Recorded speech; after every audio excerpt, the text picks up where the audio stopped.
Hello बच्चों। आज हम लोग elastic collision in two dimension पे चर्चा करेंगे। ठीक है, तो ये elastic collision in two dimension कहने का क्या मतलब हुआ। अभी तक हम लोगों ने हेड ऑन कोलिजन देखा था। हेड ऑन कोलिजन में क्या था कि दो ऑब्जेक्ट एक स्ट्रेट लाइन पर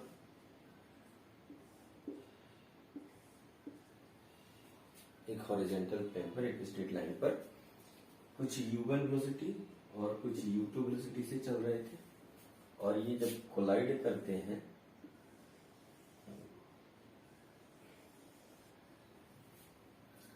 कोलिजन में जो फोर्स लगता है वो वेलोसिटी के डायरेक्शन में होता है। साथ ही साथ ये फोर्स होता है लाइन ऑफ ये इम्पैक्ट है और इसके परपेंडिकुलर फोर्स लगेगा तो ये सेंटर टू सेंटर पास करता है। यानी ये वाला मास अगर m1 है, ये मास m2 है, तो ये फोर्स इस पर इधर लगाएगा और ये वाला फोर्स इस पर इधर लगाएगा, F1 F2 है ना। और ये एक ही डायरेक्शन में यानी स्ट्रेट लाइन में ये दोनों कोलिजन के बाद मूव करना शुरू कर देते हैं कुछ v1 और v2 वेलोसिटी के साथ, है ना। तो ये हेड ऑन कोलिजन, ये कोलिजन जो है वो हेड ऑन कोलिजन है। Head on collision, head on collision में क्या होता है, एक मास दूसरे मास से टकराता है और एक दूसरे पे फोर्स लगाता है। ये फोर्स और ये जो फोर्स होता है इनके कॉमन टेंजेंट के परपेंडिकुलर होता है, और ये जो फोर्स होता है इनके सेंटर से सेंटर के अलोंग लगता है। और यही रीजन है कि दोनों मास टकराने के बाद एक स्ट्रेट लाइन में चलता है। एक स्ट्रेट लाइन में, कोई प्लेन में नहीं चलता है, एक स्ट्रेट लाइन में चलता है। तो हम उसको बोलते हैं head on collision in one dimension. आज हम लोग पढ़ने वाले हैं elastic collision in two dimension. इसका कहने का मतलब क्या होता है ये समझते हैं कि हेड ऑन कोलिजन, ये तो हेड ऑन कोलिजन नहीं है, ये अब जो कोलिजन है वो इलास्टिक है लेकिन टू डायमेंशन। टू डायमेंशन मतलब क्या होता है, कोई प्लेन में, है ना, जैसे एक्स बाई प्लेन अगर हम ले लें तो एक्स बाई प्लेन में क्या होगा इसका, जब ये टकराएंगे, ये एक ऑब्जेक्ट ये है,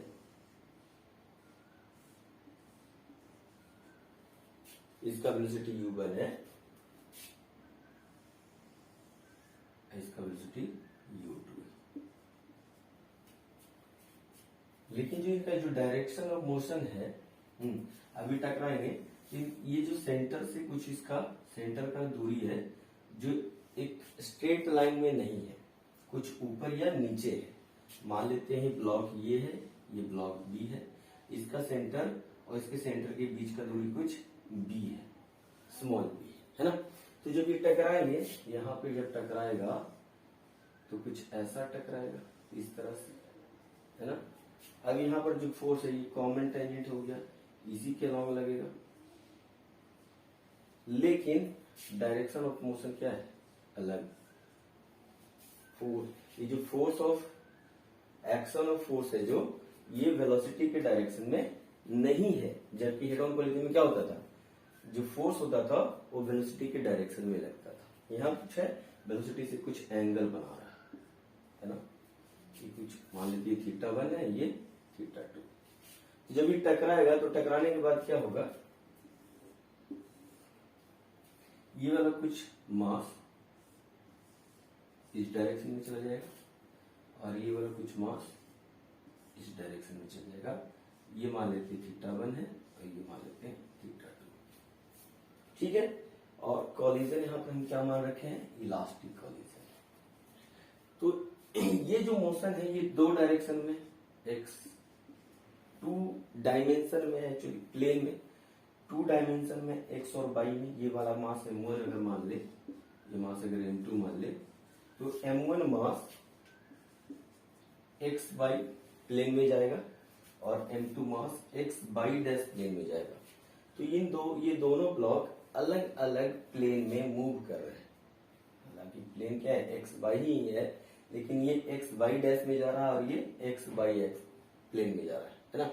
तो यहाँ पर कोई भी एक स्ट्रेट लाइन में नहीं जा रहा, मतलब एक ही एक्सिस के लॉन्ग मूव नहीं कर रहा है। तो जब बॉडी टकराने के बाद एक एक्सिस में ना चल करके एक प्लेन में चलने लगे तो हम बोलते हैं कि कैसा मोशन है, ये 2 डायमेंशन मोशन है। अगर बॉडी इलास्टिक होगा तो हम बोलेंगे इसको इलास्टिक कोलिजन इन 2 डायमेंशन। तो बच्चों आई होप आप लोग समझ गए होंगे कि 2 डायमेंशन इलास्टिक कोलिजन इन 2 डायमेंशन का क्या मतलब है ना। इसमें यही मतलब है कि ये दोनों बॉडी जब टकराएंगे तो इनका जो वेलोसिटी है, ये तो एक एक्सिस के लॉन्ग है ही है, लेकिन टकराने के बाद इनका वेलोसिटी का डायरेक्शन प्लेन में हो जाता है, स्ट्रेट लाइन में नहीं, एक प्लेन में आ जाता है। ऐसा इसलिए होता है, एक मास दूसरे मास से कुछ एंगल बना करके टकराता है। एक मास कुछ दूसरे मास से कुछ एंगल बना करके टकराता है। तो इसके वजह से क्या होता है, इस पर जो ये फोर्स लग रहा है, ये फोर्स का जो डायरेक्शन है, ये क्या होगा, जहां पर कांटेक्ट होगा उसके परपेंडिकुलर फोर्स लगेगा, नॉर्मल फोर्स है ना। तो ये क्या होगा, ये टकराएगा इससे ऐसे टकराएगा तो क्या करेगा, ये इसको इधर पुश करेगा, न्यूटन थर्ड लॉ से क्या होगा, ये वाला मास इसको इधर पुश करेगा, है ना। तो इस तरह से इस पर जो फोर्स लग रहा है, मोशन इसकी वेलोसिटी के डायरेक्शन में नहीं लग रहा है, वेलोसिटी से कुछ एंगल बनाते हुए लग रहा है। तो इसके कारण मास टकराने के बाद अलग अलग प्लेन में मूव करने लगता है, एक्स बाई प्लेन में, लेकिन ये एक्स बाई प्लेन में है और ये एक्स बाई डैश प्लेन में है। तो स्ट्रेट लाइन अब ये स्ट्रेट लाइन में नहीं चलेगा, स्ट्रेट लाइन में नहीं चलेगा, बल्कि क्या करेगा, तो एक प्लेन में चलेगा। तो इसलिए हम इसको बोलते हैं इलास्टिक कोलिजन इन 2 डायमेंशन, यानी ऑब्जेक्ट टकराता है, टकराने के बाद अब एक्सिस पे नहीं बल्कि क्या है, प्लेन में चलने लगता है, ठीक है। और हम यहाँ क्या मान रखे, कोलिजन जो है क्या है, वो इलास्टिक कोलिजन है ना। तो अब जब भी हम लोग पढ़ेंगे क्या बताए थे, कोलिजन कोई भी कोलिजन हो, है ना, इलास्टिक हो, इनइलास्टिक हो, पार्शियल इलास्टिक कोलिजन हो, मोमेंटम हमेशा कंजर्व रहता है, मोमेंटम हमेशा कंजर्व रहता है। तो मोमेंटम कंजर्व कर लेते, तो इसको एक बार अच्छा से बना लेते हैं हम लोग।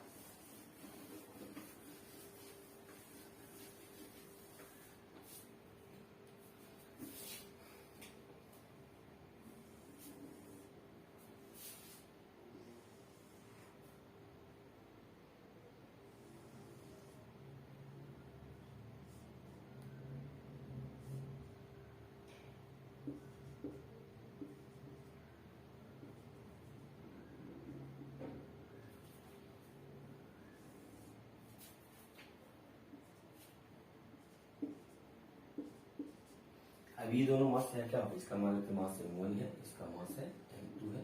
यहाँ पर टकराएगा आके, यहाँ पर कुछ आके टकराएगा, टकराने के बाद ये वाला मास मान लेते हैं m1 मास इधर चला गया,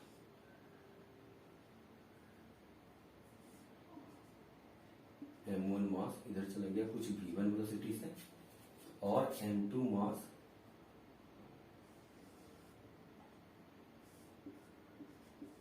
इस प्लेन में v2 वेलोसिटी से चला गया, ठीक है। मास का इस m2 मास का वेलोसिटी v2 हो जाता है, m1 मास का वेलोसिटी v1 हो जाता है, और ये इस x एक्सिस से कुछ एंगल थीटा और ये कुछ फाई एंगल बनाता है, ठीक है। ये कोलिजन इलास्टिक कोलिजन है। इस इलास्टिक कोलिजन में मोमेंटम कंजर्व रहेगा, ठीक है। अब यहाँ देखो वेलोसिटी है, इस वेलोसिटी का 2 कंपोनेंट हो सकता है, या बोल सकते हैं इसके मोमेंटम का 2 कंपोनेंट हो सकता है, एक अलोंग एक्स एक्सिस और एक अलोंग वाई एक्सिस। उसी तरह से इस वेलोसिटी का भी 2 कंपोनेंट हो सकता है, एक अलोंग एक्स एक्सिस और एक अलोंग वाई एक्सिस। तो यहाँ एक्स एक्सिस में यानी वी एक्स क्या हो जाएगा, ये अगर ये एंगल थीटा है तो ये एंगल भी थीटा हो जाएगा, वी एक्स हो जाएगा v1 cos theta, v by क्या हो जाएगा इसका v1 साइन थीटा। सिमिलरली इस वेलोसिटी मास m2 का जो वेलोसिटी v2 है, ये एंगल x से कुछ फाई बना रहा है, तो इसका x कंपोनेंट हो जाएगा v2 cos फाई और y कंपोनेंट क्या हो जाएगा v2 sin फाई, ये हो जाएगा, है ना। अब चूंकि बाहर से एक्सटर्नल फोर्स, ना ही x एक्सिस की तरफ कोई एक्सटर्नल फोर्स लग रहा है और ना ही कोई y एक्सिस की तरफ एक्सटर्नल फोर्स लग रहा है, जो भी फोर्स लग रहा है इंटरनल फोर्स है। और इंटरनल फोर्स जब ये टकराएगा, है ना, जब ऐसे टकराएगा यहाँ पे तो एक दूसरे पे फोर्स लगाएगा, है ना, एक दूसरे पर फोर्स लगाएगा तो दोनों पर अलग अलग फोर्स लगेंगे। लेकिन अगर सिस्टम, अगर ये मेरा सिस्टम है, इसे मान लेते हैं कि ये दोनों मास, ये ऐसा टकराया, ठीक है, फोर्स किधर लगा, इधर, इसने इस पे इधर फोर्स लगाया F1 और इसने इस पे फोर्स F2 लगाया। यहाँ पर जो F1 है वो F2 के बराबर है ना। लेकिन ये दोनों मास मेरा क्या है, सिस्टम है, तो F1 जब F2 हो जाएगा तो एक दूसरे को कैंसिल नहीं कर देगा सिस्टम के अंदर में। तो ये F1 बराबर F2, तो नेट फोर्स यहाँ क्या हो जाएगा F नोट, अगर सिस्टम पे बोले F नेट ऑन सिस्टम पे क्या हो जाएगा, जीरो हो जाएगा। तो सिस्टम पर टकराने के दौरान कोई नेट फोर्स नहीं लग रहा है, सिस्टम पर नेट फोर्स जीरो है।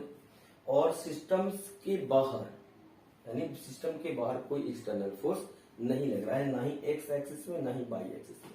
तो हम कह सकते हैं कि चूंकि एक्स और वाई एक्सिस पर सिस्टम पर कोई फोर्स नहीं लग रहा है एक्सटर्नल, और इंटरनल फोर्स जीरो है जुड़ने के बाद सिस्टम पर, तो हम कह सकते हैं कि मोमेंटम कंजर्व है ना। तो हम बोल सकते हैं कि momentum along x axis and momentum along Y axis क्या होगा, तो कंजर्व रहेगा। तो मोमेंटम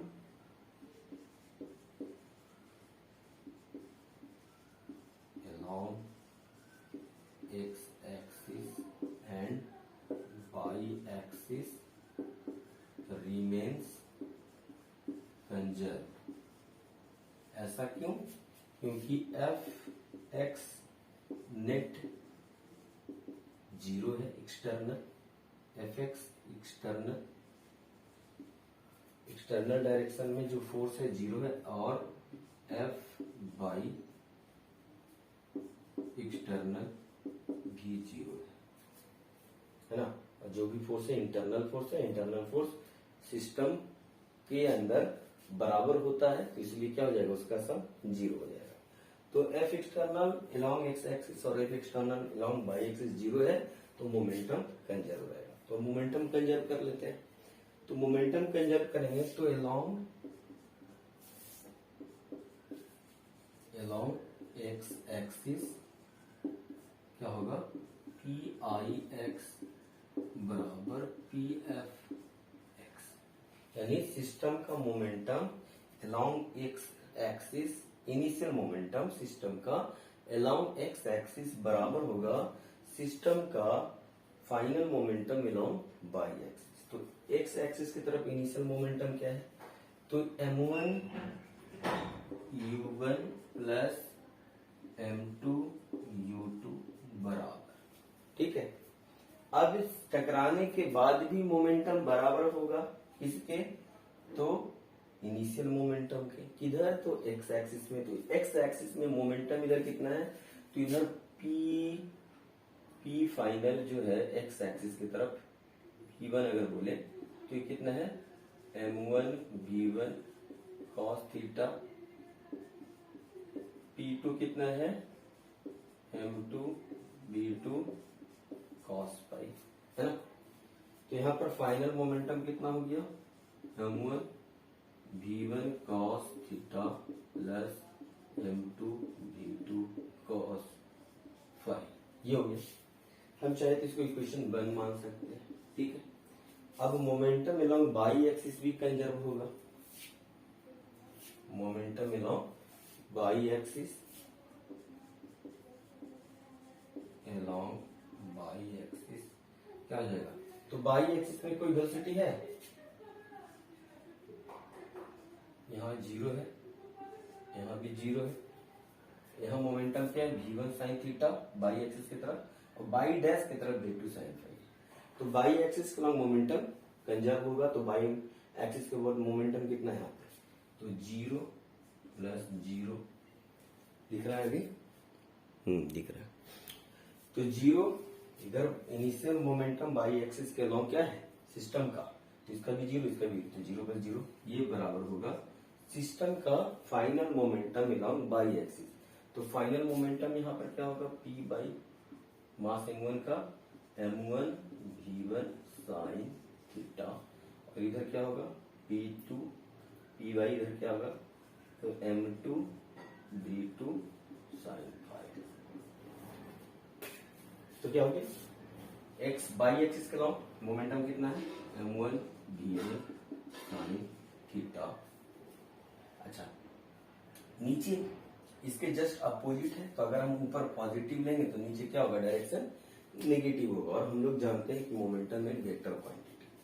तो यहाँ पर क्या लिखेंगे हम लोग, m2 v2 साइन फाइव, ये क्वेश्चन 2 आ गया। और क्या होता है, और क्या जानते हैं हम लोग कि काइनेटिक एनर्जी भी कंजर्व रहता है ना, इनिशियल और फाइनल। ड्यूरिंग कॉलिजन नहीं, इलास्टिक कॉलिजन में during collision kinetic energy conserve नहीं रहता है, वो कुछ डिफॉर्मेशन वाली इलास्टिक पोटेंशियल एनर्जी में कन्वर्ट हो जाता है, लेकिन वापस टकराने के बाद सब सेपरेट होता है, तो वो elastic potential energy totally convert होके काइनेटिक एनर्जी में चेंज हो जाता है। तो कह सकते हैं कि काइनेटिक एनर्जी बिफोर कॉलिजन बराबर होगा kinetic energy after collision. Kinetic energy initial of system बराबर होगा kinetic energy of system final. तो इनिशियल काइनेटिक एनर्जी कितना है, हाफ m1 u1 का square plus half m2 u2 का स्क्वायर बराबर हाफ m1 v1 का square plus half m2 v2 का स्क्वायर। तो ये तीन इक्वेशन हमारे पास है, और इन तीन इक्वेशन की मदद से हम लोग फाइनल वेलोसिटी v1 और v2 पता कर सकते हैं, ठीक है। तो एक क्वेश्चन हम लोग करेंगे, आईआईटी में आया हुआ है, आईआईटी में आया हुआ क्वेश्चन सॉल्व करते हैं एग्जाम्पल के तौर पे। अच्छा, अगर इसमें एक स्पेशल केस की बात की जाए, क्या स्पेशल केस की बात कर सकते हैं हम लोग कि दोनों मास आइडेंटिकल हो जाए, m1 और m2 क्या हो जाए, आइडेंटिकल हो जाए, और ये मास जो है m2 मास ये रेस्ट में u2 मतलब क्या हो जाए, जीरो हो जाए, u2 जीरो, u1 m1 मास m1 जो है वो m2 के बराबर हो जाए, मान लेते हैं m हो जाए, है ना, ठीक है। तो एक रिजल्ट आता है, क्या रिजल्ट आता है कि ये जो थीटा प्लस फाइव है वो 90 डिग्री है, मतलब ये दोनों मास एक कॉम्प्लीमेंट्री एंगल, इन दोनों के बीच का जो एंगल होगा वो 90 डिग्री होगा, और ये एक दूसरे के कॉम्प्लीमेंट्री होगा। थीटा प्लस फाइव कितना होगा, 90 डिग्री, है ना। एक स्पेशल केस है,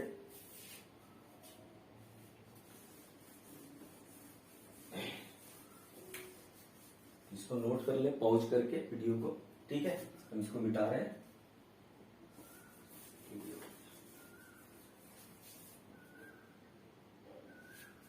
अगर हम लोग मान ले स्पेशल केस क्या है, स्पेशल केस कि m1 और m2 मास बराबर है और u2 क्या है, जीरो है, u1 u मान लेते हैं, u1 क्या है, u। तो जब ये टकराने के बाद सेपरेट होंगे तो इनके बीच का जो एंगल होगा थीटा प्लस फाइव 90 डिग्री आएगा, ये हम प्रूव कर सकते हैं। जैसे कि देखो, initial kinetic energy momentum conserve रहेगा, इनिशियल मोमेंटम और मोमेंटम लॉन्ग बाई एक्सिस क्या रहेगा, कंजर्व रहेगा, सेम हो जाएगा। तो लॉन्ग एक्स एक्सिस मोमेंटम क्या होगा सिस्टम का, m1 u1 plus m2 u2 बराबर initial kinetic energy initial momentum long x axis m1 v1 cos theta plus m2 v2 cos five. चूंकि m1 m2 बराबर है m के, तो कट जाएगा। अच्छा, u2 यहाँ पर जीरो है तो ये भी खत्म हो जाएगा, तो ये हो जाएगा u1 बराबर क्या आ जाएगा, v1 cos theta plus v2 cos five, equation है कि। अच्छा, ये अलोंग एक्स एक्सिस हो गया, बाई एक्सिस भी मोमेंटम कंजर्व होगा, बाई एक्सिस के अलोंग मोमेंटम क्या होगा, तो इनिशियल मोमेंटम तो जीरो है, बाई एक्सिस के अलावा कोई मोमेंटम है नहीं, बाई एक्सिस के अलावा इसका मोमेंटम कितना है, तो v1 m1 v1 sine theta minus हो जाएगा नीचे की तरफ m2 v2 साइन फाई, क्योंकि मास बराबर है तो कट जाएगा, यानी जीरो बराबर क्या हो गया, v1 sine theta minus v2 sine phi, ये हो गया। ठीक है, अब काइनेटिक एनर्जी के बारे में सोचते हैं, तो काइनेटिक एनर्जी कितना होगा, तो इनिशियल काइनेटिक एनर्जी होगा हाफ m1 u1 का square plus half m2 u2 का स्क्वायर बराबर हाफ m1 v1 का square plus half m2 v2 का स्क्वायर। यहाँ हाफ से हाफ कैंसिल हो जाएगा, m1 m2 बराबर है तो कट जाएगा, u2 जीरो हो जाएगा, तो u1 का जो स्क्वायर होगा वो v1 का स्क्वायर प्लस v2 के स्क्वायर के बराबर होगा। ठीक है, इक्वेशन ये थर्ड हो जाएगा, इक्वेशन सेकंड है। ठीक है, अब हम लोग क्या करते हैं, इक्वेशन 1 और 2 को स्क्वायर करके जोड़ देते हैं, इक्वेशन 1 और 2 को स्क्वायर करके जोड़ देते हैं, तो क्या रिजल्ट आने वाला है, इक्वेशन 1 और 2 को स्क्वायर करो तो ये जाएगा u1 का स्क्वायर, अच्छा यहाँ पर ये जीरो है तो u1 का स्क्वायर प्लस जीरो का स्क्वायर, तो u1 स्क्वायर हो जाएगा। अब ये v1 cos theta v2 cos phi का स्क्वायर करेंगे तो क्या आएगा, v1 का square cos square theta plus v2 का square cos square phi plus 2 v1 v2 cos theta into cos phi. अच्छा, अब इक्वेशन 2 का स्क्वायर करके जोड़ दे इसमें, तो प्लस v1 का square sine square theta plus v2 का square sine square phi minus 2v1 v2 sine theta into sine phi. अब यहाँ देखो v1 का स्क्वायर यहाँ भी और यहाँ पर क्या है साइन स्क्वायर थीटा यहाँ पे, तो v1 का स्क्वायर यहाँ भी है तो v1 का स्क्वायर कॉमन हो जाएगा, sine square theta plus cos square theta क्या हो जाएगा 1, तो v1 होल स्क्वायर हो जाएगा, ये तो v1 स्क्वायर हो जाएगा। सिमिलरली v2 स्क्वायर यहाँ cos स्क्वायर फाई है साइन स्क्वायर फाई, तो v2 स्क्वायर इसमें कॉमन ले लेंगे तो क्या हो जाएगा, sine square phi plus cos square phi क्या हो जाएगा 1 हो जाएगा, तो v1 का स्क्वायर प्लस v2 का स्क्वायर, अब क्या हो जाएगा यहाँ पर 2v1 v2 कॉमन हो जाएगा, क्या हो जाएगा 2v1 v2, यहाँ हो जाएगा cos theta into cos phi minus sine theta into sine phi, ये आ रहा है ये इक्वेशन u1 का स्क्वायर, तो u1 का स्क्वायर बराबर हो गया। अच्छा यहाँ देखो, यहाँ से इक्वेशन थर्ड से u1 का स्क्वायर क्या है, तो v1 स्क्वायर प्लस v2 का स्क्वायर है, तो हम v1 स्क्वायर प्लस v2 का स्क्वायर को u1 स्क्वायर लिख सकते हैं प्लस 2v1 v2। ठीक है, cos theta into cos phi minus sine theta into sine phi क्या होगा, ये होता है cos थीटा प्लस फाई, ये फॉर्मूला है, ट्रिगोनोमेट्रिक फॉर्मूला है, क्या फॉर्मूला है, cos थीटा प्लस फाई बराबर cos theta into cos phi minus sine theta into sine phi. ठीक है, अब यहाँ से देखिए u1 स्क्वायर माइनस हो जाएगा, तो क्या बचेगा मेरे पास, मेरा रिजल्ट होगा 2v1 v2 बराबर इंटू होगा into cos theta plus phi बराबर 0। अब आप ही सोचो कि 2v1 v2 फाइनल वेलोसिटी तो जीरो होने से रहा, ये होगा नहीं, तो जीरो क्या हो सकता है, कॉस नहीं हो सकता है, कॉस का कुछ ऐसा वैल्यू होता है जिसके कारण कॉस का वैल्यू क्या होता है जीरो, कॉस तो कौन सा एंगल जो कॉस के लिए होता है मिनिमम एंगल, तो थीटा 90 डिग्री, यानी थीटा प्लस फाई क्या हो गया यहाँ पर 90 डिग्री। तो बच्चों एक इंपॉर्टेंट रिजल्ट हमारे पास क्या है, हमारे पास एक इंपॉर्टेंट रिजल्ट है कि अगर दो मास आइडेंटिकल हो और वो हेड ऑन कोलिजन नहीं कर रहे हो, कोलिजन के बाद ये दो प्लेन में चलना शुरू कर दे, तो दोनों एक दूसरे से कितना एंगल बना के सेपरेट होंगे, तो 90 डिग्री होगा।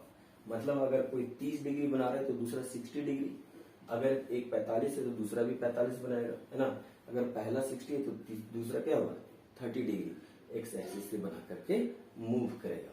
तो बच्चों हमारे पास ये एक स्पेशल रिजल्ट है, यानी अगर बोले क्वेश्चन में कि दो मास है, आइडेंटिकल मास है और एक का वेलोसिटी जो है दूसरे का वेलोसिटी जो है जीरो है और पीछे वाला मास का कुछ वेलोसिटी u है, तो टकराने के बाद कुछ एंगल मान लो ये यहाँ पे दे दे 30 डिग्री से, मूव कर रहा है, इसका वेलोसिटी भी दे देगा, नीचे का वेलोसिटी दे देगा, ठीक है। या नीचे का वेलोसिटी नहीं देगा, आप बोलेगा कि v2 बताओ या v1 v2 बताओ, सीधे सीधे v1 v2 बताओ। तो हम जानते हैं एक एंगल 30 दिया हो तो दूसरा एंगल कितना होगा, 60 डिग्री होगा, है ना। तो इस तरह से हम लोग इस रिजल्ट का यूज कर लेंगे जहां भी इस तरह का प्रॉब्लम या क्वेश्चन मिलेगा हम लोग। ठीक है, आईआईटी में आया हुआ सवाल हम लोग करते हैं, ठीक है।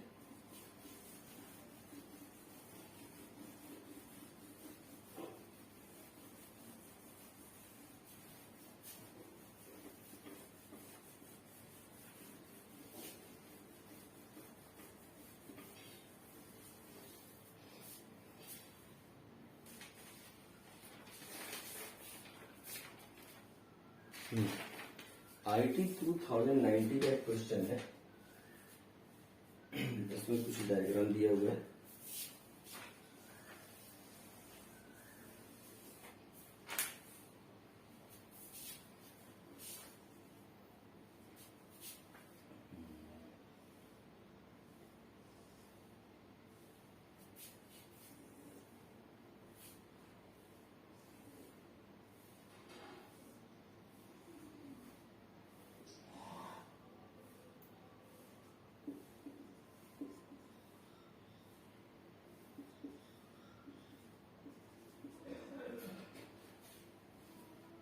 ये एंगल 30 डिग्री है, ये एंगल दिया हुआ 55 डिग्री। टकराने के बाद इसका मास 2m है, इसका मास m है, ये एंगल 30 40। ये टकराने के बाद ये वाला मास बाई एक्सिस मास देखते हैं हम लोग, ये 2m मास इधर चला जाता है और m मास इस डायरेक्शन m। ये एंगल 45 दिया हुआ है, ये एंगल 30 डिग्री दिया हुआ है। तो हमसे v1 और v2 पूछा, ये वेलोसिटी v1 है, इसका वेलोसिटी v1, इसका वेलोसिटी v2। तो v1 और v2 बताना है, कितना होगा। ऑप्शन दे रखा है यहाँ पे, पहला ऑप्शन जो है वह 3.2 मीटर पर सेकेंड, 6.3 मीटर पर सेकेंड। बी नंबर क्वेश्चन है 3.2 मीटर पर सेकेंड और ये है 12.6 मीटर पर second. Question C number option है 6.5 मीटर पर सेकेंड और ये है 6.3 मीटर पर सेकेंड और डी है 6.5 मीटर पर सेकेंड, 3.2 मीटर पर second. Question is two particles of masses m and 2m moving as shown in figure with speed of 10 meter per second and 5 meter per second collide elastically at the origin। origin पे ये टकराता है, ये मेरा x axis हो जाएगा, ये y axis हो जाएगा, origin पर ये टकराता है। They move along the indicated direction।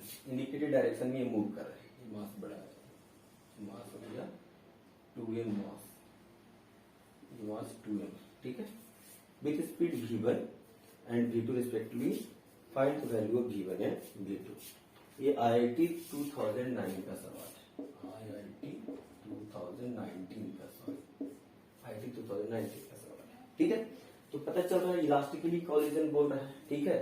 और प्लेन में ये 2 डायमेंशनल कॉलिजन है, इलास्टिक कॉलिजन ही 2 डायमेंशन का सवाल है, क्योंकि पार्टिकल अभी एक स्ट्रेट लाइन में नहीं चल रहा है, कुछ प्लेन में चल रहा है और टकराने के बाद भी प्लेन में ही चल रहा है। तो ये क्या है, इलास्टिक कॉलिजन इन 2 डायमेंशन है।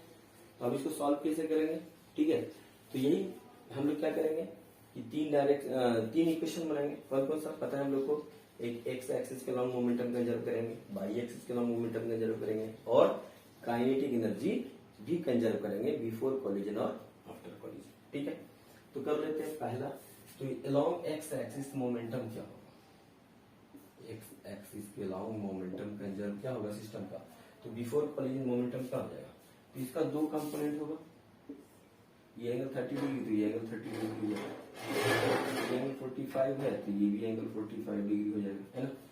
इसका कंपोनेंट हो जाएगा टेन कॉस 30 डिग्री, ये हो जाएगा टेन साइन 30 डिग्री, ये हो जाएगा 5 कॉस 45 डिग्री और इधर हो जाएगा 5 sin 45 डिग्री।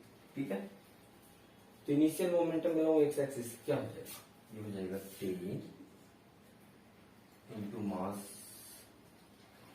10 cos यानी कि 10 cos 30 degree into m 10 cos 30 degree plus नहीं, अगर ये नीचे लेंगे, हाँ इधर एक्स एक्सिस में, तो दोनों क्या है, एक्स एक्सिस में तो पॉजिटिव होगा, plus 5 into 2m into cos 45 m into भी, 2m इंटू भी कितना है 5 cos 45 डिग्री बराबर होगा, यहाँ पर देखो इसका भी 2 कंपोनेंट, इसका भी 2 कंपोनेंट, ये 30 डिग्री तो ये 30 डिग्री हो जाएगा, तो इधर हो जाएगा 2m v1 cos 30 डिग्री, इधर कितना हो जाएगा 2m v1 sin 30 डिग्री, इधर v2 ये 45 डिग्री एंगल बना रहा है, तो ये 45 हो जाएगा, इधर हो जाएगा v2 cos 45, इधर हो जाएगा v2 sin 45।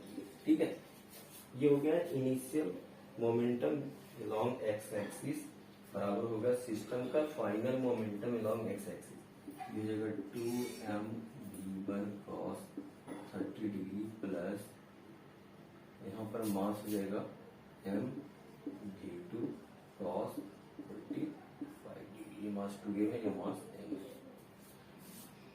ठीक है,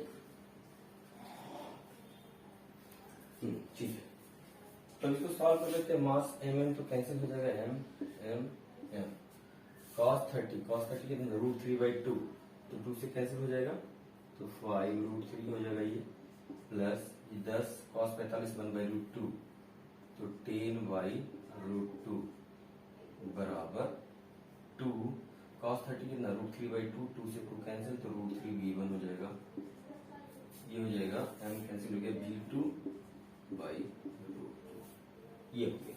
ठीक है, इक्वेशन 1 मान लेते हैं, बाई एक्सिस की तरफ मोमेंटम कंसिडर कर लेते हैं, तो बाई मोमेंटम क्या है, देखिए नीचे की तरफ मोमेंटम होगा, ऊपर वाले मास का इसका ऊपर की तरफ होगा, तो अगर ये निगेटिव लेंगे तो ये पॉजिटिव होगा। ठीक है, तो क्या हो जाएगा 2m along by axis, along by axis क्या होगा 2m मास इंटू वेलोसिटी यानी 5 sin 45 डिग्री, ये प्लस लिए तो ये हो जाएगा माइनस मास इंटू वेलोसिटी यानी 10 sin 30 डिग्री बराबर, यहाँ पर देखो इस मास के लिए 2m मास हो गया, वेलोसिटी ऊपर की तरफ कितना v1 sin 30 डिग्री, और इसका वेलोसिटी नीचे तो निगेटिव हो जाएगा m v2 sin 45 डिग्री।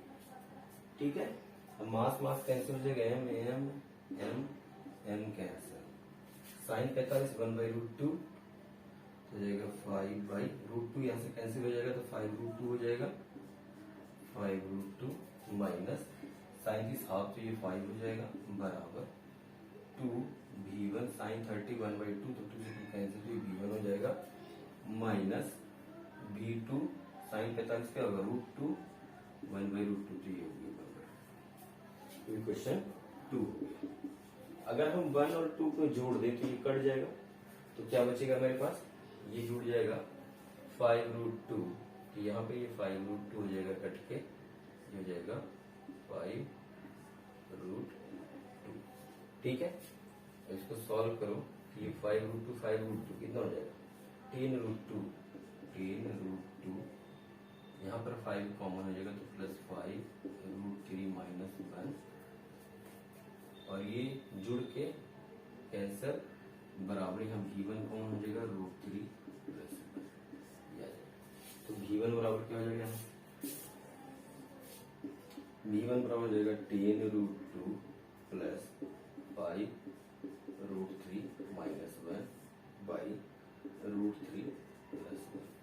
अब यहाँ पर देखो, यहाँ पर कोई भी ऑप्शन रूट में नहीं है, तो रूट का वैल्यू चेंज करना पड़ेगा, है कि यहाँ 10√2 कितना होता है 1.414, 10 से गुना हो जाएगा तो कितना हो जाएगा 14.1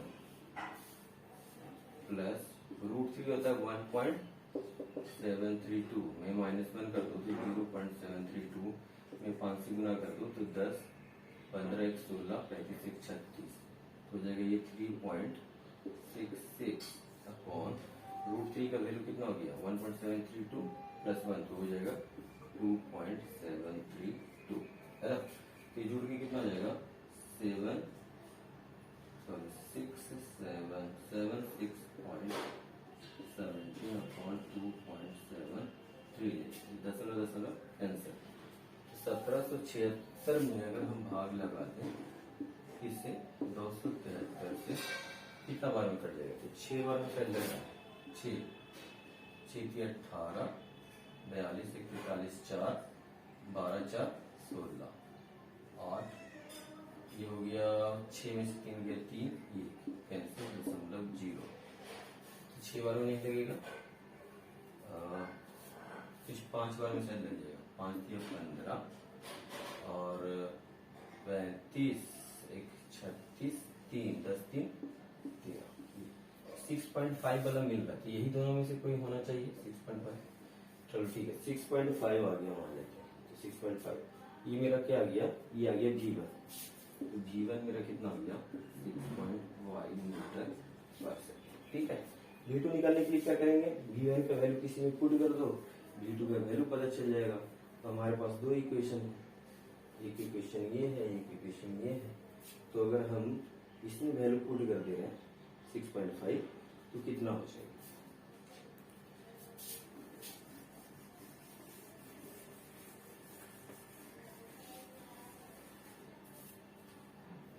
इसमें वैल्यू पुट कर दे रहे हैं तो ये हो जाएगा V1 कहाँ चला गया V1 यहाँ पर हम लोग वैल्यू पुट कर देते हैं V1 तो 5√2 5 कॉमन ले लेते हैं तो √2 - 1 बराबर V1 का वैल्यू होगा 6.5 बराबर V2/2।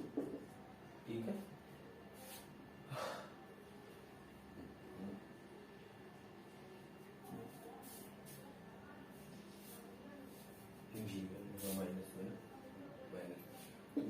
V2 बराबर क्या हो जाएगा 6.5 - 5 यहाँ हो जाएगा गुना 1.414 यहाँ हो जाएगा गुना 0.414 हो जाएगा 6.5 - 70 70 5 के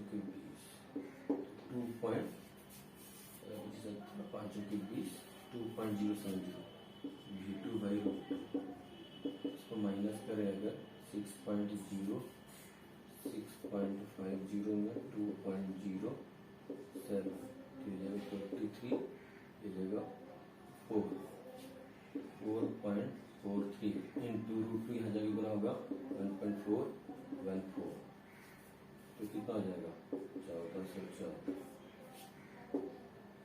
तो 4 3 12 16 1 17 16 1 17 ये जाएगा 3 4 4 2 7 7 1 फिर 3 4 4 ये हो गया 2 10 11 2